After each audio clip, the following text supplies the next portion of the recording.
Shall we wait for a few more minutes or? I believe we should not. And everyone is muted. Great. I'm just going to do this for now, Veronica. I'm going to stop your camera for a second. DO for battle that sample now.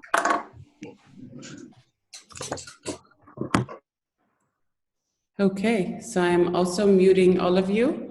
It would be wonderful if you kept your camera on mute. Fantastic. So here we go. Ladies and gentlemen, very warm welcome to our webinar, part of our digital webinar series or digital series that we've been working on throughout this period. And my name is Sana Sam. I am the founder of MENA Speakers. We are the leading speakers bureau in the region and in the Middle East. And we have all these incredible experts and thought leaders that join us and share their knowledge and insights and help us grow. So we are doing this as an initiative to give back to our community in these times, and also as a way to prepare you for the future, because we know this too shall pass, and we want to make you as ready and as prepared as possible and as upskilled as possible to manage through it. Now, this topic in particular comes very handy because we have just gone into essentially a 24-hour lockdown as of last night here in Dubai. And so definitely we'll be talking about maintaining relationships, maintaining our sanity in these times, and maintaining a peaceful household. So I appreciate the topic that we have up. For our audiences that have tuned in here, both on Facebook Live, hello everybody, and those on this Zoom call. So those on this Zoom call, you will be able to chat and interact with our speaker today. Let's do a little test. So it'd be great if you did it through the chat function that is at the bottom. So if you can help me in telling me where you are calling in from today, then that would be fantastic. So which city, which country are you joining us from today? If you just press the chat at the bottom, and then we will be able to get your responses and make sure that this thing is working. Fantastic. So we have some responses here. We have some from Alain, Malta, from Riyadh, Saudi Arabia, Hala, Sydney, Australia, Bahrain, Dubai. Oh, fantastic. It's a bit all over. And on Facebook Live, I can see that we have from Pakistan. So that's exciting. From Dubai Marina. All right, we're neighbors. Great. So that means everyone knows how to use the chat function. Please send through your questions in the chat as our host is speaking. And then we will be able to go through them once we are done. Super. So I'm very excited to be introducing our webinar host and our speaker. She is an expert when it comes to gender communication, and she is a certified relationship expert. She has traveled the world sharing knowledge on how to enhance the male and female communication, whether that's at work or in relationships, love relationships. And her background is fantastic because she has previously worked as a diplomat. And so she has mastered the art of communication. Please help me in giving a virtual chat. You can write in the chat like a clap, a virtual clap for our host, Veronica. The microphone and the camera is yours. Perfect. Thank you for such a kind introduction, Sana. It's and for the clubs as well. I am truly honored today to present to everyone. So thank you for trusting me with this webinar, because as you said, the times that we are at right now putting enormous amount of strain on people's relationships. And it's not only now we see in any problems and issues that people had in the past, and probably were too distracted with a lot of external activities. Now, when during lockdown, they obviously starting to see them, and everything that they have turned a blind spot to is now coming to the surface. And not only that is an issue, but also those couples who were doing great and had great communications, they are also struggling, because no matter how fantastic your relationship is, if you are in a small, if you are in a small compartment together 24/7, it's very difficult to keep the attraction alive. It's very difficult not to avoid clashes. It's very difficult not to avoid misunderstandings. So what I wanted to do today is to give a few communication tools, and also tools. I think the audio is low. Let me check. We can hear you. You can hear me okay? Okay. I think maybe, okay, Rajesh, maybe you want to check it with from your side to increase the volume. So what I want to give today is really few communication tools on how to support each other in difficult times and during the crisis, and also to add some conflict resolution tools if the situation already got to the point where a couple is having a conflict. I will be approaching it from communication perspective, so I will have a strong emphasis, of course, on communication and on gender differences. And for that, in order to give a framework, I would like to start with an introduction and to lay a foundation first before sharing the tools that I prepared for you today. So let me share my screen with you. Okay.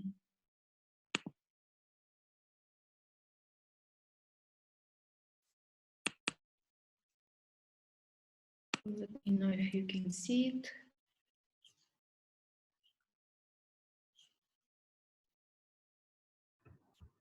Yes, so we can see it. Thank you. Okay, wonderful.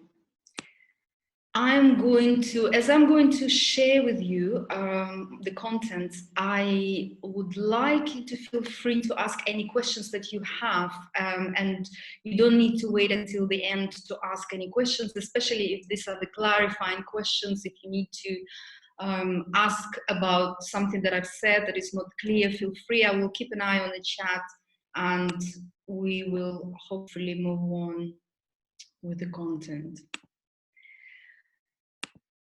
So in order to understand how we can support each other during difficult time, I would like to start with the basics, which would give a really good understanding and the foundation of how people communicate with each other. Because our behavior, especially when in romantic relationships and in all kinds of relationships, are really driven by our hormonal makeup, our gender, and our duality. We all have feminine and masculine sides to us, so we really are dual being. And what makes it complicated in every relationship is the fact that in every couple there are 4 people that interact at one point in time. So it's not 2 people, it's the feminine and masculine in each of the individual, in each of the partners. So I want to start with giving an understanding of duality and also the polarity that it creates in the couple, and that would give us a really good understanding when I proceed to communication tools and when I proceed to explaining how you can support each other, because the way we communicate is going to be influenced by the mode that we are in and the way we want to be supported, and our expectations from the partner will also going to be influenced by that. So we have what I call gatherer archetypes and a hunter archetype. So think about it as the 2 operation systems. So these are 2 modes that people operate in, and one of them is more feeling mode, And the other one is more thinking mode. So one is receptive and the other one is giving. Protective, available, it's yin and yang, it's respecting and cherishing. The gatherer archetype needs to feel good to do good. And the hunter archetype, they need to do good to feel good. So when two people interact, and for a couple to really truly be, to have a harmony in the relationship, one has a priority, whoever is in the gathering mode has a priority over their feelings. So they have a priority to have the feelings cherished first ahead of the partner. And the hunter mode or the masculine mode operation system needs to have the ideas and opinions and decisions respected first. And the way it communicates, the way you can tell that somebody in masculine or feminine operation system or operation mode, as I call it, is that they would normally use the words in the language I feel, I don't want. And the masculine or hunter mode would use the language I think or I want. So the gatherer would need, in anything, they would need to feel good and do it, and if they don't feel good, they will stop what doing. Whereas the hunter mode is very, very single focused. They focused on the hunting, they focused on the goal, and so whether they feel good or not, they would focus on produce and perform. So it's very single focused, whereas the gatherer would have a very diffused awareness. They would notice everything that is happening in the relationships, or if in the room that people are currently stuck in. So they would, if it's a gatherer, they would enter the room, they would notice everything that is not right in the room, they would notice what everyone is feeling, how they all psychologically, emotionally, mentally, physically, environmentally, it's diffused awareness, whereas the hunter, he's focused on single thing, on the particular task that he needs or she needs to accomplish at the time. And it's concrete things that they're focusing on, whereas gatherer would be focused more on abstract things. And one of the questions that makes it easy to understand which mode person has as a primary is to ask yourself a question: would I rather have my feelings cherished in a relationship on a regular basis, or would I be more concerned about being respected for my decisions and actions? So that's just the easiest way of giving yourself a test whether you are currently in a gather mode or hunter mode. And we normally have, the gatherer mode is normally, because it's mostly driven by the hormones, the gatherer mode would normally be most women and some men, so it's not really gender specific, but most women would have as the primary operation mode, or as a primary mode of relating, they would have a gatherer mode. Women at work, when a woman goes to work, she obviously needs to be single focused, she needs to accomplish, she needs to make decisions, stick to the deadlines, time frames, so she would be in a hunter mode. And men after andropause. And the hunters would be most men and some women. Some women are more comfortable being in the primary hunting mode or masculine mode. Men at play would be, sorry, that needs to be reversed. Women at work are hunters and men at play would be gatherers. So men at play, when he plays sports or musical instruments or some games that he loves, he would be in a gatherer mode. And women after menopause become primarily hunters. And for women and left-handed men, it's very easy to switch between the modes. Whereas for men, it takes a lot of time and they need a transition time to switch between the modes. But you are safe to assume that the majority of people listed in those slides are going to be in one or the other, although they can switch, as I mentioned. So I just wanted to, I know it's a lot, it's a concept that I normally take much longer to explain, but because we are in crisis, this is a crash course on a relationship survival toolkit. So I just want to see in the chat that you are following me and understood, and I want you to put 1 if you think you're a hunter, and I want you to put 2 if you think you're a gatherer.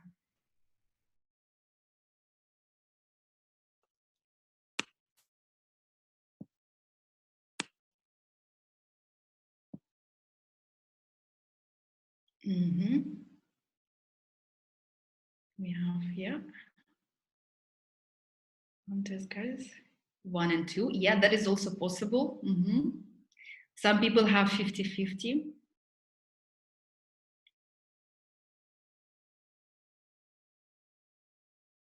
Ambi. 2. Okay. So I think it's clear. So why is it important to know which mode we are in? Because it influences how we actually react to crisis. So reaction to crisis would be different, because when a gatherer is stressed or in a crisis, they get overwhelmed.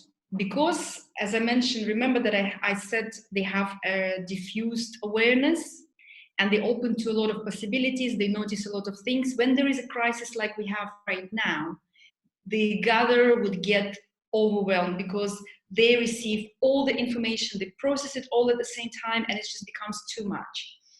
And the hunter gets frustrated in crisis because they focused on one single task. So, for example, he's committed or she's committed to one mission that they need to accomplish, and that mission is impossible to accomplish because of the quarantine. Maybe they had some event that was cancelled, maybe they had some business deal that needed to be postponed. So there's a frustration that arises from commitment that he or she had. And because the reaction, one gets overwhelmed and the other one gets frustrated, the needs in how they want to be supported are going to be very different. So, for example, the gatherer needs to talk about it and never be left alone. Whereas the hunter needs to be completely left alone to actually work the problem through before they can discuss the problem. The gatherer would try to consider different possibilities. So it would be very resourceful. If one thing's failed, they would go and start to do, see what I can do instead. How can I replace it with something else? Whereas the gatherer trying to solve that particular problem, and they're going to be trying and keep trying to solve that particular problem, and they can't move on to solve another problem until this problem is solved. So it's a different approach. And the mistakes that people make when they're trying to soothe the partner, so the gatherer would come to a hunter and trying to soothe them with a nice words, a nice voice, and a nice touch, and it's not something that the hunter needs, because even because during the stress, the body of the hunter releases the hormone called epinephrine, and that makes it very, very sensitive to touch. So every time the gatherer tries to touch or hug, or you're going to be all right, it's going to be fine, the hunter reacts because it's almost like an electric shock to the body, and obviously then the gatherer freaks out, and so it's creates further conflict and further misunderstanding. Whereas the hunter, when the gatherer is stressed, trying to soothe the partner by trying to tell them, well, just do one thing at a time, prioritize, do one thing at a time. And for gatherer, it's the worst thing that she or he wants to hear, because she thinks, okay, I'm so overwhelmed. If I do 10 things at a time, it's not going to be enough. And you're asking me to do one thing at a time. Are you stupid? Or so you can see there's a lot of differences that arise from people trying to support each other from their own perspective that is influenced by the hormonal makeup and the operating mode that they're in. So what can we do? Let me see, I've got the comment. Should group a strategic at this point? Yes. Yes, that's exactly it. So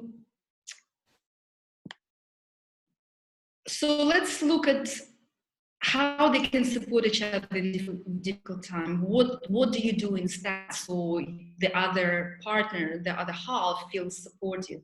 So for the gatherer, the most damaging thing that you can do to a gatherer when they feel overwhelmed is to assume that they want their problem solved. So the hunter, who is a problem solver, they would come and try to offer solutions, whereas what gatherer needs is just they need to be heard.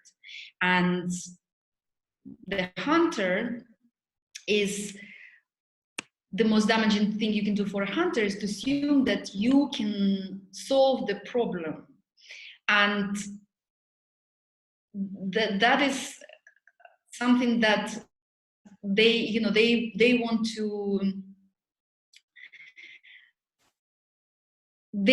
to solve the problems. So when a gatherer comes and say you should do this instead, it puts them in a, because when the hunters talk to each other, whoever offers a solution and advice, especially if it's an unsolicited advice, the hunters between themselves, whoever offers an advice, assumes an upper hand. So when the partner comes with the unsolicited advice and says, you should do that, or here is the solution, it almost is being translated by a hunter is, I'm incompetent, I'm not competent by myself to solve that. So it's the gatherer assumes an upper hand. So it's something that I definitely don't advise the gatherer to do if they see a hunter overwhelmed. Oops, I think I'll just switch the slides. So when the gatherer is overwhelmed, never leave them alone. This is the time and point where they need to really feel connected to their partner. And they need to, and the hunter needs to make the gatherer to communicate the entire process with them, what they're feeling. And I will give an exercise that would enable that to communicate the process of being overwhelmed in a crisis. Whereas for a hunter, it's essential to be left alone so they can internalize the problem, they can internalize it, they can process it, and they can mull it over for as long as they need so they can come up with the result, and only then they will be able to communicate the end result to a gatherer. Now, when the gatherer shares a problem with the hunter needs to try to make a problem significant. So because one of the major mistakes the hunter normally makes, and that's because the hunters between themselves, when they support each other, they minimize the problem. They would say, oh, it's not a big deal, really, it's nothing, you're gonna solve it like this, it's just very minor. So they try to minimize the problem, whereas for the gatherer, they really need to be that the fact that they perceive the problem as significant needs to be acknowledged, and never try to minimize it, because it would make them feel that their feelings are not cherished. And there's nothing worse for a gatherer not to have their feelings cherished. And if they feel bad about something, that it needs to be taken seriously. Support the gatherer by asking if there's anything you can do if you are able to do it your way, because the gatherer is overwhelmed. The last thing that they sometimes reject the support that the hunter offers because they feel that, oh, they're not going to do it the way I normally do it, so it's easier to do it myself. So try to offer it. Show me how you want me to do it, and I will try to do it. If I'm able to do it your way, would you accept my help? And for the hunter, support by really respecting the physical space and the tools.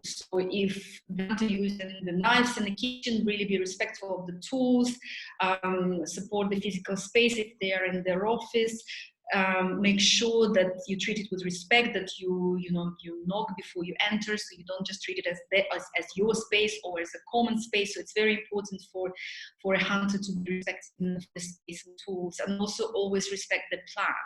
If they made a plan to get you as a couple out of this crisis, that the plan, the ideas need to be respected. And for the gatherer, you always need to connect, even if after you can leave them alone, but you need to have that emotional connection that you heard them, and then they can have the zone out on their own to process that as well. And from both sides, it's appreciation. These are both modes. It's really, really important to give each other appreciation on a regular basis.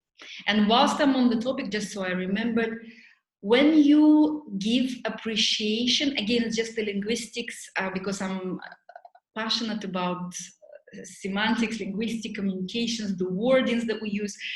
For gatherer, it means more when the appreciation is expressed with adjectives. So if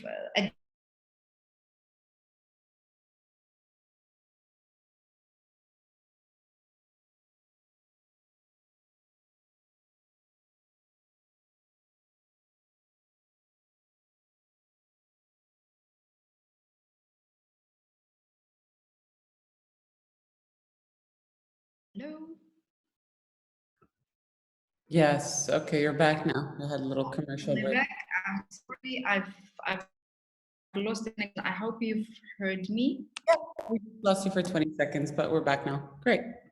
Okay, so what I was saying, to express appreciation, I just wanted to, because I am I've lost all the comments as well. I think there was a comment from Mohammed. Mohammed, can you repeat the comment, the last comment that you've posted? I wanted to read that, and unfortunately I have lost the connection and all the comments. So to express appreciation, the gatherer would love it more when the appreciation expressed through adjectives, using adjectives. So if he or she prepared a meal, you say you are a great cook. Whereas if a hunter prepared a good meal, you say you did a great job. So you use the verbs for the hunter, and you use the adjectives for a gatherer. So you say are beautiful to a gatherer, and you say you look great to a hunter. Just I wanted, because I've just remembered that it's that's okay. So Mohammed, thank you for resending the comments. Hunter will cruise macro environment, factors which cannot be controlled. This will make them move forward in solving issues. Yes, because they would look at when I said they would look at the concrete things. Yeah, it's a lot of it is not about being controlled. A lot of it is the gatherer would consider a lot of possibilities in one time, whereas the hunter would pretty much focus on completing the task, and they would be screening out all the other things on the way of that task. So if you are in the house, just to give you an example, if you are in a house and the trash is not being emptied for quite some time, the gatherer would be really bothered about that. They would notice it, it would scream at them, they would just, whereas if a hunter would be focusing on doing some work, they would be literally zooming out of all the other details they would not notice anything around them. It's very much track vision.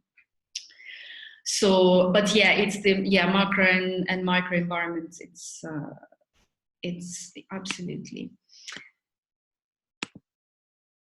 So the support, I wanted to share the technique, which I find extremely powerful. And this is technique developed by Alison Armstrong. If you haven't heard of her, I highly recommend to read her books. She's absolutely brilliant in communicating the differences between the two operational modes, and the technique, the support tools that she developed are really, really powerful. So one of them is when a gatherer feels overwhelmed, the exercise that you can do is called empty the trash. So basically think of all the things that this gatherer is feeling, all the emotions, all the things that are wrong right now in this quarantine, and the job, and maybe children, and uncertainty, and the parents, and the shopping, and all this is just like a big massive trash that is being overflowing. So emptying the trash exercise. So the hunter comes and said, tell me everything that makes you stressed. And they will start talking about it and talking about it and talking about it and talking about it, and then they stop.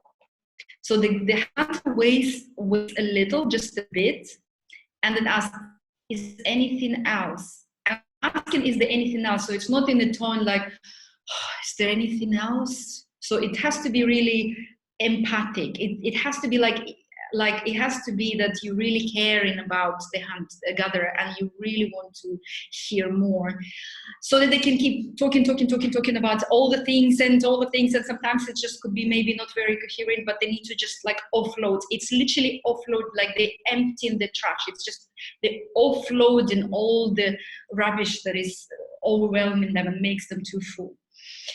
And then they keep repeating, and then they maybe stop again just to, gather some breath. And then you ask again, is there anything else? And keep asking until they completely believe me. There will be a point where they will be like, I'm done. This is it. I am finished. And then the gatherer, of course, thanks the hunter for that support, for listening to them. And that is the tool that would make literally the empties all the emotions that makes the gatherer feels really overwhelmed. Now the hunter has a completely different need, and that different need for the hunter is that when they feel so frustrated that it's not, remember, it's not the overwhelm, it's the frustration.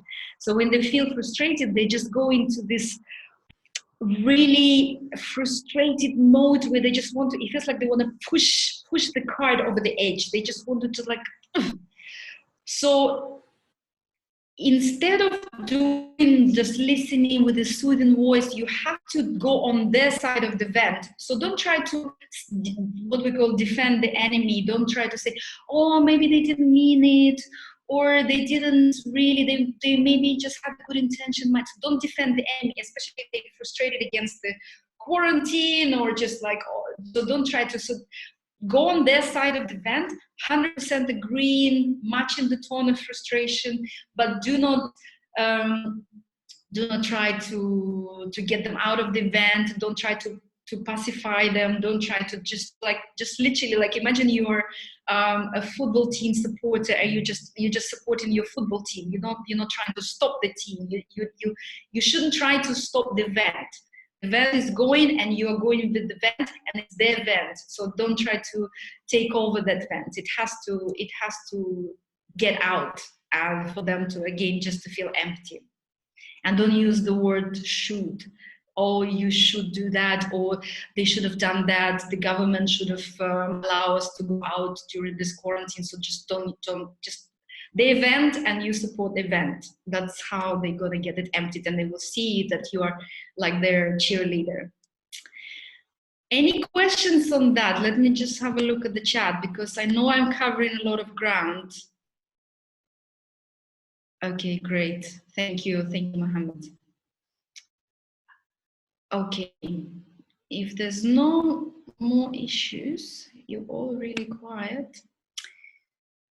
I want to move on now. I'm going to give you a couple of tips for conflict resolution techniques now, because if you're already, as a couple in lockdown, moved into open conflict, I want to, or at least you feel like you want to, and most likely you are already at the at the point, given depending on how long you have been in the lockdown, you probably are already feeling that you want to fight. So I'm just gonna give you the conflict resolution technique that would help you with, by the way, developed by another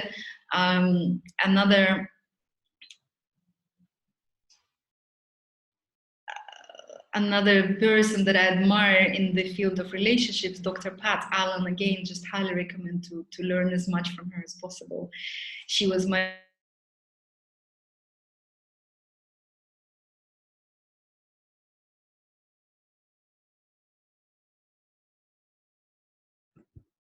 Okay, so let's see, we have temporarily lost you, or the connection has disconnected. So let's see if we can get you on board again. I am back. Can you hear me? Yes, you are. Okay. All right. Fantastic. I'm not sure what is happening with the connection. So, okay, let me know if you can see the slide. And let me just open the chat in case we have. Okay, so connection in the okay, so this is again, so I just want you to remember the which mode you're in, because depending on which mode you're in, you're going to be using the words that would be indicating that you are in the opposite mode. Because the reason why it's important to know this polarity and this duality is because in the couple, we really need to be having a dance, because if both are hunters, they're going to fight.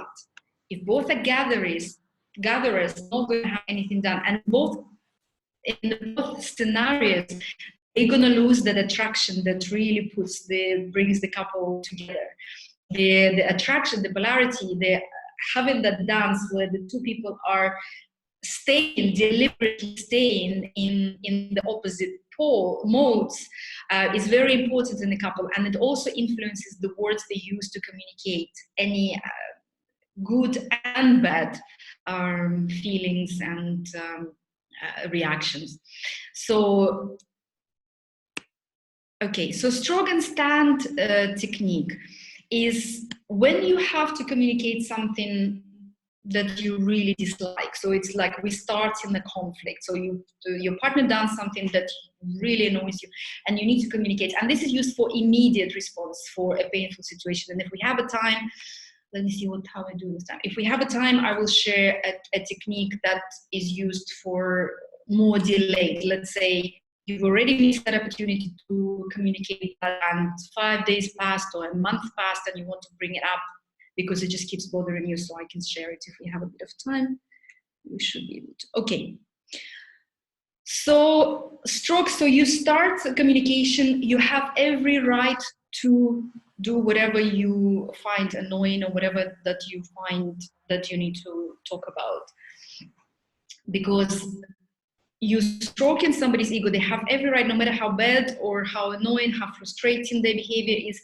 You always start with acknowledging their right to do the way they do it, or so you have every right not to empty that trash for 10 days on end, or you have every right to you just fill the gap. And then you express, if you are hunter, you express your thoughts and say what you want. I want you to empty that trash, da, da, da, da.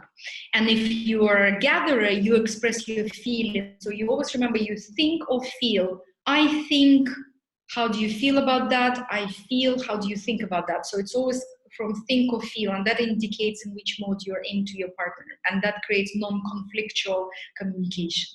So you express your thoughts with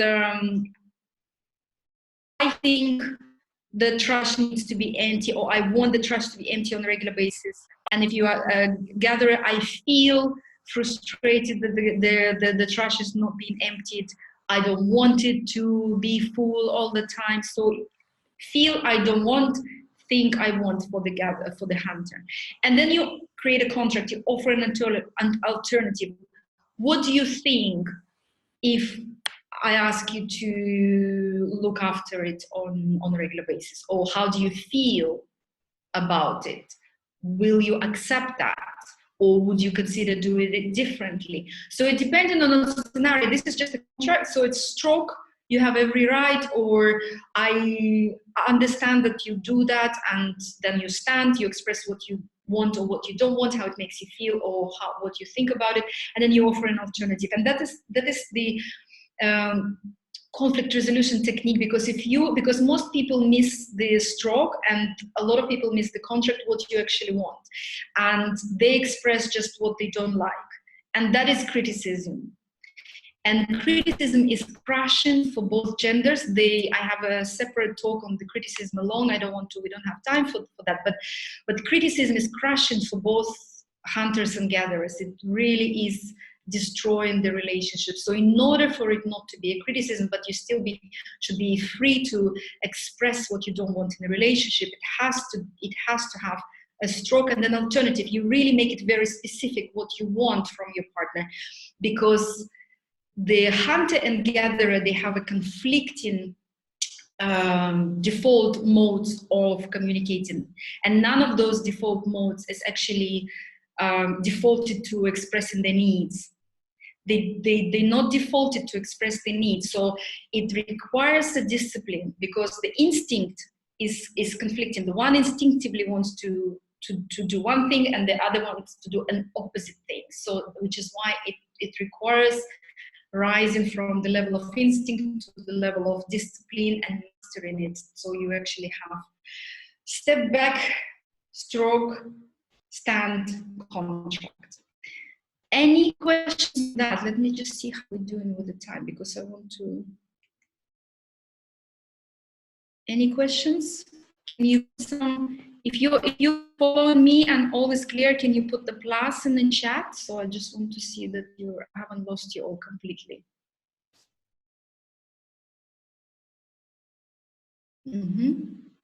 Plus, okay. So how are we doing? I just leave the time for the questions. Okay. If there's any question, if is a question, I would love to answer that question. Please write. Okay, so we all fantastic. I haven't lost you. So I just want to cover some rules. So conflict resolution rules. When you raise an issue, there needs to be one issue at a time. So if you come to your partner to talk about something, how do you deal with domestic violence? A good question. I will answer that question.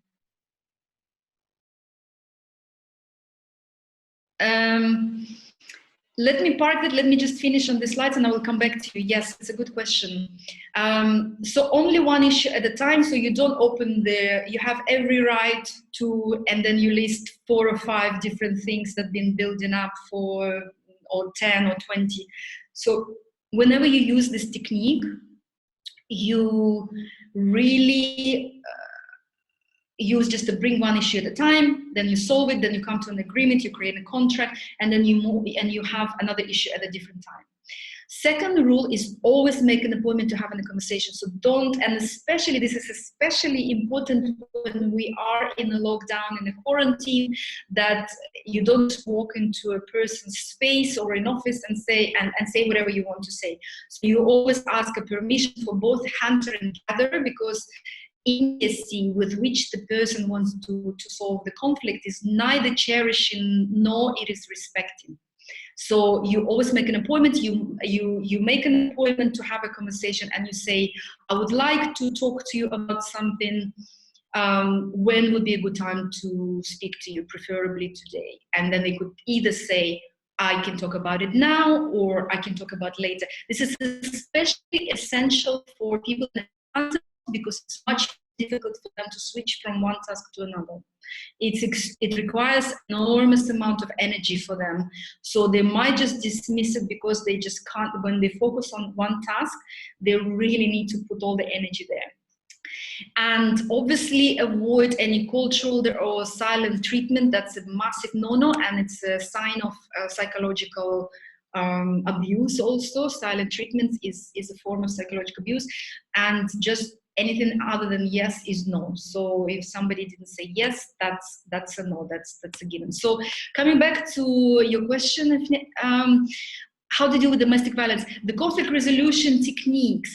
If you are dealing with a person with, for example,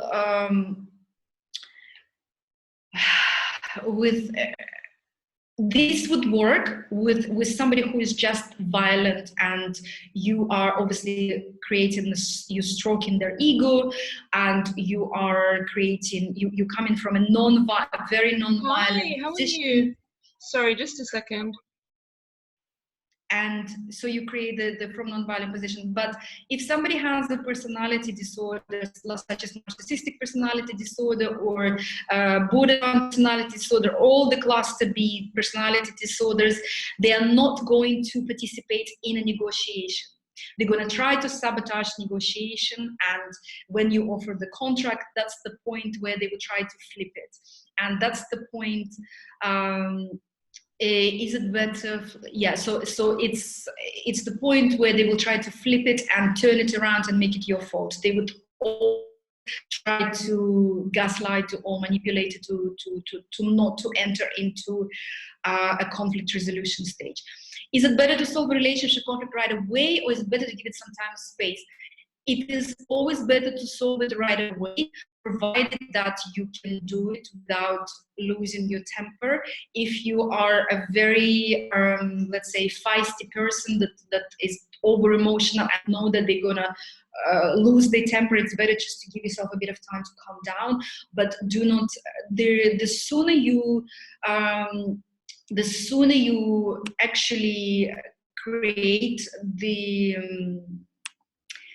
the sooner you deal with the problem, the more natural it will be to resolve it, because you don't want it to be building. It's much more difficult to resolve it when it's been building up for quite some time. And it's also going to be quite frustrating for your partner, because they would be naturally thinking, why were they harboring those negative emotions? And they must have been living with those emotions for quite a long time, and the sooner you do it, the later. I hope I answered the question. Okay, so keep an attraction alive. Okay, so how do you keep attraction alive? Because obviously, no matter how attracted the partners are to each other, when they are in the same space, for the attraction starts to diminish. The reason why it starts to diminish is because they really don't have that, because the passion is like fire, it needs air, and by air I mean space, it needs distance. They have to have a great amount of space and distance in order for the attraction to be alive. And when you lost, it's really difficult to find that distance. So it's crucial, important to really have spaces, to really have zones where a hunter have a transition time. They need the transition time to switch from one activity to another, and the gatherer really needs to rest as a zone out time. They need to zone out and do nothing. And it's important. So for example, if you live in one bedroom apartment, it's very difficult to have that space. But if you have, for example, 2 bedrooms, one as guest, try to sleep in different bedrooms. That would create a space. That would create a little bit of opportunity for you to miss each other. Try to go and divide the house or the place or the apartment in zones where you can separate for a significant amount of time, so you miss each other. Try to, maybe if you need to go and spend some time in the car, just to be alone and zone out and not have that. Lock yourself in the bathroom and read a book there, or just find as much possibilities as possible to get the space that you need to get this stuff. And gatherer would need also some pleasant company at the same time if they feel alone and lonely in the lockdown. And the hunter, and actually the appearance, it's for both. Don't don't get too relaxed about how you look for your partner. Don't go in your pajamas with the hair kept for a long period of time, because of course it's important. The looks are important, especially for the hunter. They really need to see somebody's still attractive. Get your best pajama on, or some nice home clothes, and pretty much that's it. I want to open now for questions. I know, because I can go on. This is a huge topic. I normally have it as a 3-day. The three-hour seminar just on couple communication, how they workshop. So I'm trying to really give you a crash course.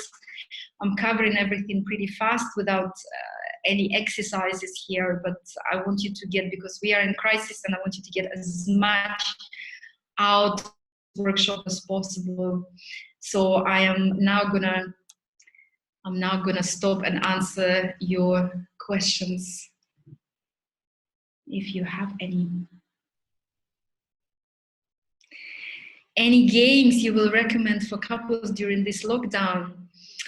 Yes, there are lots of games online. There are games that I've seen the couple games in the School of Life. I'm sure you can find plenty free, but you can also get them.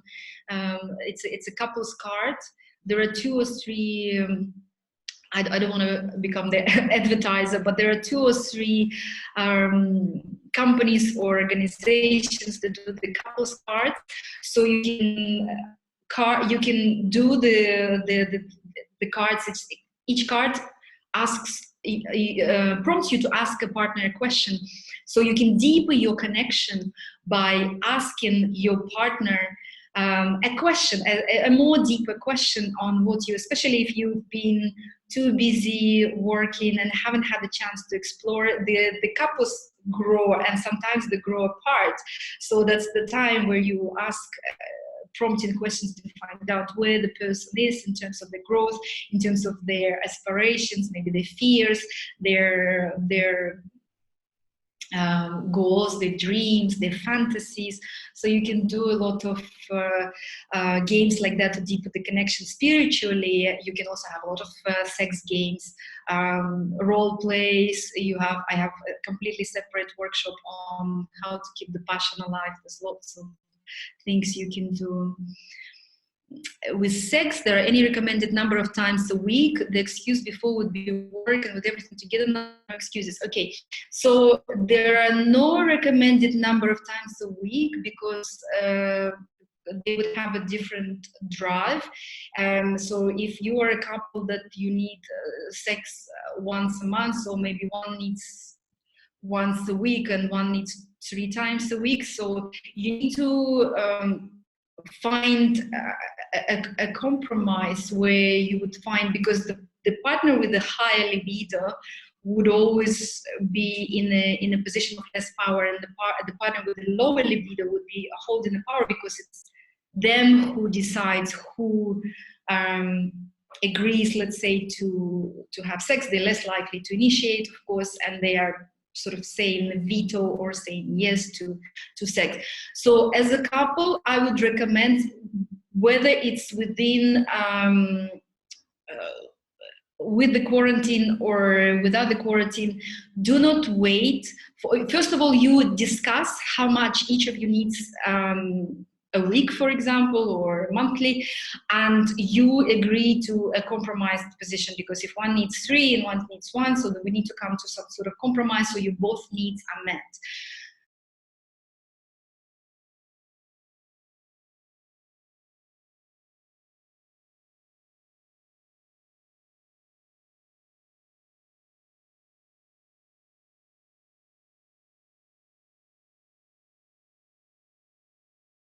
I'm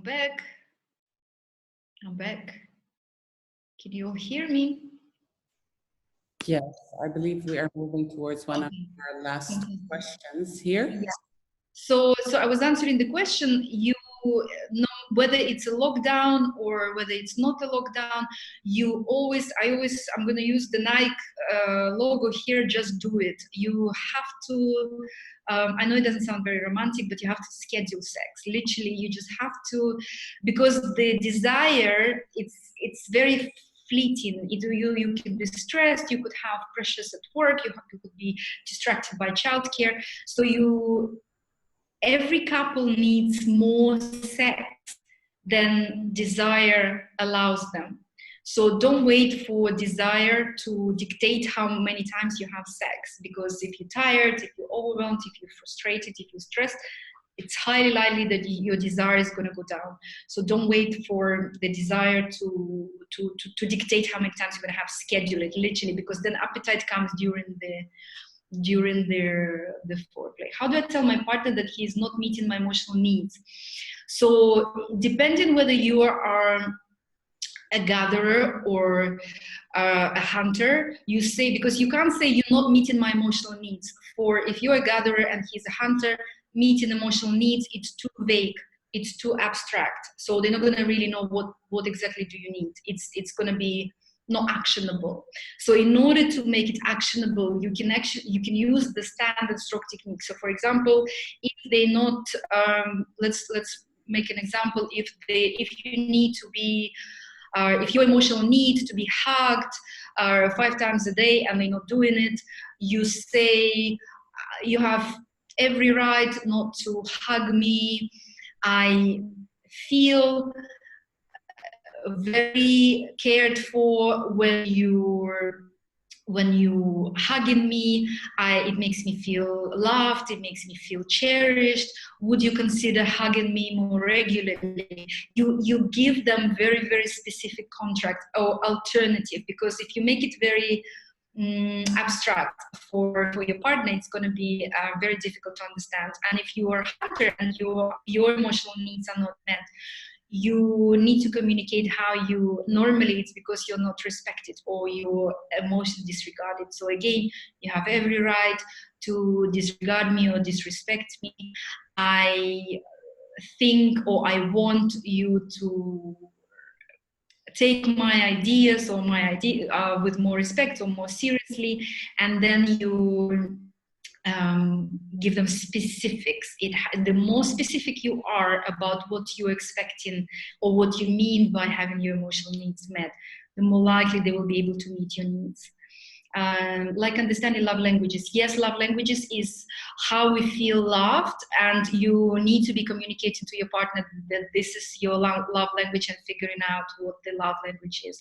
I don't use love languages in my training a lot, because it's just a small part of how to express it, but it's great to know that. And there's also 5 sex languages that also very useful to know, and they help to express your love to another person for sure. Any other questions? I think we have 3 minutes left. I can answer maybe one more question. All right, so we'll go for one last question and then we will wrap up. I'm mindful of time here. I think we have it covered, Veronica. I think so. Amazing. So I want to thank you very much for sharing this. I recognize that it's a big topic and we're still at the beginning of all of this. But you've given us an indication of where to look further and where to educate ourselves a bit more on this. And so thank you so much for taking your time out of your schedule to do this with us. And thank you to all the participants that tuned in, asked all these great questions, and want to help themselves and their relationships during these times. Great. Any parting words, Veronica? No, just thank you for having me. I'm, as you can tell, I'm very passionate about my subject. And if anybody wants to get in touch with me, they can get in touch either via Sana, Mina Speakers, or directly on my website, veronicavazeri.com, my Facebook page, Relationship School, or via Instagram. I'm here to answer. If you think of any question that you may be too shy to ask on a chat, reach out directly. I would be more than happy to answer, or I would be more than happy to record a Facebook Live video to answer your questions for others to benefit as well. So I'm looking forward to hearing from you all. Great. All right. I wish everyone that joined us to have a continued great morning, afternoon, and evening. night for those on different time zones. Thank you again. Have a fantastic day, everybody. All right. Bye-bye. Thank you, Sana.